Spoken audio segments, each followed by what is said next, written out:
prošli bez jednog izgubljenog meča i gol razlikom 40:5.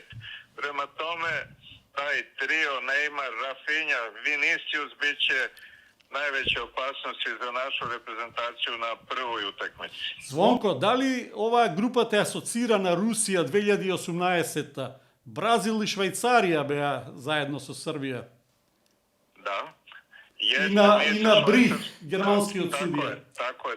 Ostali su nam dužnici ovi Švajcarci, pogotovo ovi njihovi reprezentativci, da ih nazovem njihovi Granit Xhaka i Xherdan Shaqiri, mada oni imaju u svom timu jednog iskusnog golmana Zamera koji brani za Borussiju iz Mönchengladbacha i imaju dobrog napadača Monaka, Embolo se zove, Brit Embolo i tako.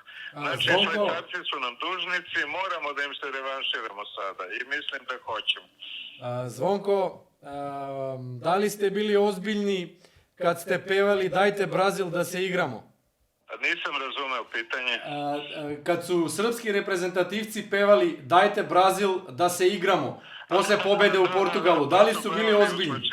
Posle pobede, sjajne pobede u Portugalu, kada je Mitrović postigao taj pobedonosni gol koji nas je odveo na svetsko prvenstvo i to je bilo oduševljenje u slačionici. Eto, taj Mitrović koji je debitovao u reprezentaciji sa 19 godina i sada već nakupio 76 utakmica za državni tim i postigao impresivnih 50 golova, tako da je oborio mnoge rekorde, a osim toga znamo da je i prošle godine u Engleskoj u Championshipu